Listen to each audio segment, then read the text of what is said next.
Now, as far as diabetic treatments, guys, we're going to cover all the diabetic pharmacology, including the 7 rules of insulin. So write these down. These are the most tested. So remember, type 1, we have none or no insulin. The body destroyed the pancreas, so they are insulin dependent for life. And type 2, the problem is your diet, and a little bit of genetics. So remember, type 2, we have few insulin receptors working. So the first treatment is to fix your habits. So we focus on diet and exercise to help repair those broken receptors, aka increase insulin sensitivity. Then we give drugs like oral meds and insulin, but only if diet and exercise don't manage it alone. So for our 7 insulin rules, peaks equals plates, guys. Typically we give food during a peak, since the greatest risk for low sugar is during those insulin peaks. Guys, the #1 way to kill your patient is not giving food during the peaks. So know your peak times. During peaks, we monitor for that low sugar below 70. Now, #2, if you get low sugar below 70, or if your patient looks shaky or trembly, the classic signs, pale, cool, sweaty, or even clammy, give that patient some sugary candy. The priority key terms, again, are the A's and the S's. If your patient is awake, ask them to eat. Always sugary food here, guys. So soda, juices, crackers, and low-fat milk. Not high-fat milk or peanut butter. Guys, fat will slow the sugar absorption here. And if they're sleeping, then we stab them with IV-D50. Sleeping means unresponsive or unarousable. Responsive only to painful stimuli. So don't just go stabbing sleeping diabetics here, guys. Always assess the sugar and symptoms first. And after you give sugar, always reassess 15 minutes later. We always follow up after any intervention, always checking the sugar and the symptoms. Now the 3rd rule, insulin with no peaks and no mixes. It's our long-acting dudes. Guys, the memory trick is the old dudes, like grumpy old men who have been here for a long time. They're past their peak and they never mix well with others. They're basically antisocial. So the keywords, draw up in 2 separate syringes. So remember, Detromir lasts all year. And glargine is large lasting. And Lantus is like a lantern. It burns all night. Now #4 here, guys, a big NCLEX favorite. They're gonna try and trick you. So the IV only insulin is regular insulin. So remember our memory trick here. Regular insulin is ready to go IV, or regular is right in the vein. Not NPH, not Lispro, not Lantus. Guys, no one except regular. He's the VIP for the IV. Now, #5, we draw up insulin. Always clear to cloudy. Guys, just think you want clear days before you want cloudy ones. So draw up regular insulin first, the clear, and then NPH, the cloudy second. 6, we rotate locations every 2 or 3 weeks. And the best location is always on the abdomen. Keywords here, near the umbilicus, navel, or belly button. And guys, we never aspirate, basically never draw back on that plunger. It'll cause scar tissue and swelling. And also, we never massage or add heat after sub-Q injections. Now lastly, #7, DKA, the extreme high sugar condition in type 1 diabetes, guys.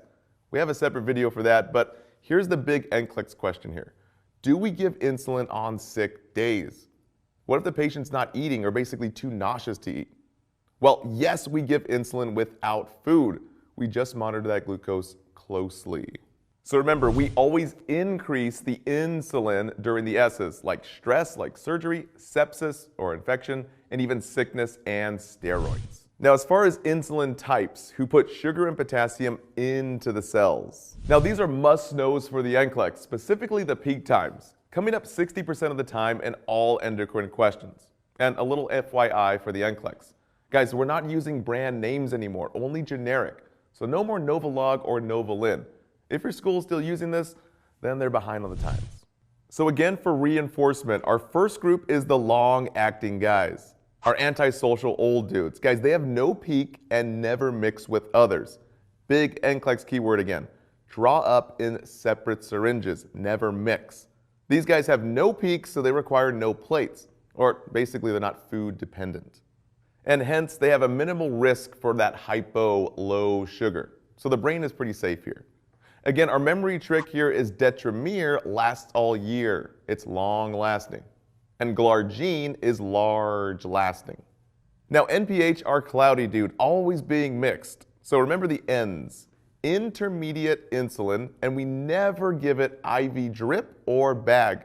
Guys, never put anything cloudy in an IV bag. Now, when we do mix it, always mix clear to cloudy. Clear days before cloudy. So we usually give NPH 2 times per day, not 4 times a day. So don't let the NCLEX trick you. Now, the peak time is between 4 and 12 hours, but most dangerous in the middle, around 5 to 6 hours. So make sure you have a plate of food with that peak. Next is regular insulin that's ready to go IV. Guys, again, he's the only dude allowed IV push or IV bag. If you haven't wrote that down, please write it down. His peak is between 2 and 4 hours, so monitor closely for signs of low sugar. That shaky, pale, cool, and clammy, we need to give some sugary candy. Now finally, our most deadly insulins. They're the #1 priority since they have the #1 fastest peak and onset. 15-minute onset, guys, with a 30 to 90-minute peak. So rapid acting insulin, remember, Lispro, Aspart, and glulisine. So memory tricks here. For Aspart, you gotta remember to move your Asparts, guys. It's really fast. And Lispro, just think Lespro. Less time for the onset. It's 15 minutes. And glulisine, it goes fast like a limousine. It's super fast. So we give these during meals. Keyword here, patient is eating or there's food at the bedside. Again, guys, patient must be eating in 10 to 15 minutes, not before the food's delivered. Usually an NCLEX question. Those peak times are the must-knows for the NCLEX. So I'd recommend printing this study guide out and reviewing it every day the week of your exam. Now, a little insulin quiz. We're covering the top 3 most tested NCLEX questions on peak times. Here we go. Again, peaks are priorities. The fastest way to kill your patient is not giving a plate of food with the peaks. So remember, peaks require plates. So we drew a little plate on the flag showing the peak time. Now, our red rapid guides are the most deadly.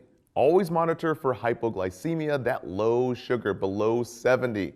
You're gonna see shaky, sweaty, pale, and clammy, so we give that patient some sweet juice, soda, or candy. Okay, question #1. The nurse gives regular insulin at 12 p.m. for lunch, but the patient doesn't finish their food. So when's the greatest risk for that hypoglycemia? Guys, the risk for regular, look at the peaks right here, 2 to 4 hours. So if given at 12, the answer is between 2 p.m. and 4 p.m., never before and not after. So guys, memorize these peak times. Now question #2, a client is on Aspart insulin. When should the nurse advise him to eat? Again guys, this is an onset of 15 minutes with a peak time between 30 to 90 minutes. So Aspart, get your Asparts moving. The best answer is the soonest, so eating within 10 or 15 minutes. Now question #3, the client on glargine is asking the nurse when is the best time to eat during this insulin? Well, guys, glargine is large lasting, long acting, no peaks. So no peaks require no plates. Pretty tricky one there. Now for a little bonus question. We saw this a few times in our NCLEX review. So the client taking insulin NPH with dinner at 7 p.m. What time is the client most at risk for that hypo low sugar? So NPH has a 4 to 12 hour peak. The most at risk, guys, we're looking at the green peak here. 5.5 to 6 hours has the most peak.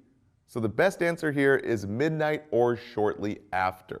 Now before we move on to the insulin infusion pump, guys, the best way to memorize these insulin peak times is to print off the study guide or cheat sheet we provide, and guys, write this out at least 7 to 15 times the week of your exam. Now for insulin pumps, or CSII, the continuous subcutaneous insulin infusion. Guys, the #1 benefit is the steady dose of insulin for our type 1 kids who forget to take their insulin and are basically non-compliant. The biggest benefit and the coolest part here is we have fewer swings in blood sugar level. So not high and not low anymore, guys. It's a nice even basal rate. That's a big key word, even basal rate. Now, how do you manage it? Well, we usually check the blood sugar 4 times per day, and you push, keyword there, push an insulin bolus button at meal times to get that sugar into the cell. Now, what if you get an NCLEX question about a machine malfunctioning, guys? What do you do? Do you assess the patient or do you assess the machine first? Well, we always assess the patient first and then machine second. Now that's really big on the NCLEX. Thanks for watching. For our full video and new quiz bank, click right up here to access your free trial. And please consider subscribing to our YouTube channel. Last but not least, a big thanks to our team of experts helping us make these great videos. All right, guys, see you next time.